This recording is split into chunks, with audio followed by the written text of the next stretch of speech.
Welcome to cartoon caravan channel.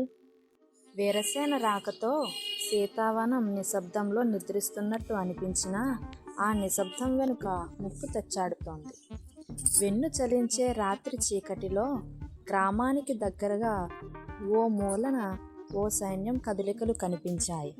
Virasena అనే యువరాజు తన అనుచరులతో కలిసి ఆ గ్రామాన్ని లక్ష్యంగా చేసుకుని ముందుకు సాగుతున్నాడు. అతనికి ధనాన్ని, అధికారాన్ని పొందడమే ముఖ్యమైన లక్ష్యం. వీరసేన ఒక దురాశపూరిత యువరాజు. చిన్నప్పటి నుంచే అతనికి విజయమే నా లక్ష్యం అనే అభిప్రాయం ఏర్పడింది. అతనికి ఏదైనా సాధించడానికి న్యాయంగా ఉండాల్సిన అవసరం లేదని నమ్మకం. తన అనుచరులు అభయ్ మరియు రణజిత్ అతని వ్యూహాలకు భుజంగా నిలుస్తున్నారు. అభయ్ తెలివైన, భీకరమైన వ్యూహకర్త. అతను మాటలతో మాయ చేయడంలో నిపుణుడు. రణజిత్ శారీరక శక్తికి ప్రతీక. అతని ఉనికి చాలు శత్రువులకు భయాన్ని కలిగించడానికి. వీరసేన తన అనుచరులతో గ్రామం వైపు కదిలాడు. ఆ రాత్రి చీకటిలో ప్రతి అడుగు పక్కనే ఉన్న ప్రాణాలకు ముప్పుగా కనిపించాయి.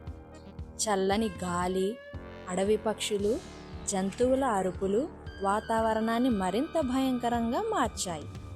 ఈ గ్రామంలో మనం విజయం సాధించాలి అంటూ వీరసేన తన అనుచరులను ఉత్సాహపరిచాడు. అదే సమయంలో కృష్ణయ్య తన ఇంటి ముందు ఒక దీపం వెలిగించి కూర్చున్నాడు. అతని ఆవేదన, ఆలోచనలు మరియు తన గ్రామం కోసం కలిగిన బాధ అతనిలో కలగలిసినది. అతనికి ఈ రాత్రి గ్రామానికి ముప్పు వస్తుందనే అనుమానం కలిగింది. ఇది సాధారణ రాత్రి కాదు అంటూ తాను ఆలోచించసాగాడు. తనకు తెలియకుండానే తన మనవరాలు శివానీపై కఠినమైన పరిస్థితి రాబోతుందన్న విషయం అతని హృదయాన్ని భారంగా మార్చింది.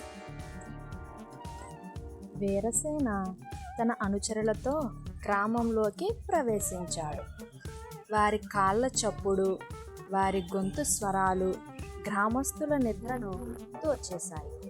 అభయ్ తన తెలివితేటలతో గ్రామస్తులను నమ్మించడానికి ప్రయత్నించాడు. మేము మీకు హాని చేయడానికి రాలేదు, కేవలం ఒక రహస్యం తెలుసుకోవడానికి మాత్రమే మా ఉద్దేశం అన్నాడు. కానీ రణజిత్ తన భీకర రూపంతో గ్రామస్తుల హృదయాల్లో భయాన్ని నింపాడు. వీరసేన కృష్ణయ్య ఇంటికి చేరి అతనితో ముఖాముఖి మాట్లాడడానికి సిద్ధమయ్యాడు.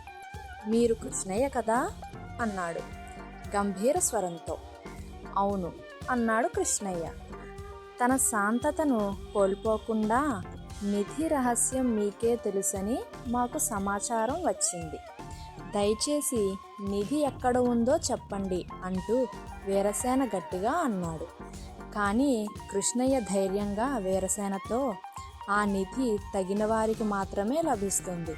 అది దుర్వినియోగం చేయబడితే నాశనం తప్పదు అంటాడు. తన గర్వంతో కృష్ణయ్యను చూస్తూ, మీ కుటుంబం మీకు ముఖ్యం కదా, ఆ రహస్యం చెప్పకపోతే మీ మనవరాలు శివానీకి ప్రమాదం అని బలంగా హెచ్చరించాడు. ఇక అదే సమయంలో శివాని తన స్నేహితులతో గ్రామం పరిసరాలను పరిశీలిస్తోంది. అభయ్ తన గూఢచారులను శివానీపై నిఘా పెట్టమని ఆదేశించాడు. ఆమెను పట్టుకుంటే కృష్ణయ్య మనకు నిధి రహస్యం చెప్తాడు అని అన్నాడు. శివాని తన చుట్టూ ఉన్న ముప్పును పసిగట్టి తన స్నేహితులతో మాట్లాడింది. మన గ్రామానికి ముప్పు వస్తోంది, కృష్ణయ్య తాతను రక్షించడమే మన మొదటి కర్తవ్యం అని ధైర్యంగా అన్నది. కృష్ణయ్య మనసులో ఒక అంతర్గత యుద్ధాన్ని అనుభవిస్తున్నాడు. నిధి రహస్యం చెప్పడం వల్ల గ్రామం నాశనం అవుతుందా, లేదా శివానీకి ముప్పు వాటిల్లుతుందా అని ఆలోచిస్తూ ఒక నిర్ణయానికి వచ్చినట్టు కనిపించాడు. నెక్స్ట్ వీడియోలో కృష్ణయ్య తన ధైర్యంతో శివానీకి రక్షణగా ఉంటాడా, శివాని ధైర్యం ఎలా పనిచేస్తుంది? గ్రామ ప్రజలకు వీరసేన సైన్యాన్ని ఎదుర్కొనే శక్తి ఉందో లేదో చూద్దాం. ఈ స్టోరీ మీకు నచ్చినట్లయితే ప్లీజ్ లైక్, మీ ఫ్రెండ్స్కి షేర్ చేసి కామెంట్ చేయండి. మా ఛానల్ని సబ్స్క్రైబ్ చేసి అప్డేట్ కోసం బెల్ బటన్ నొక్కి సపోర్ట్ చేయండి. Thank you for watching.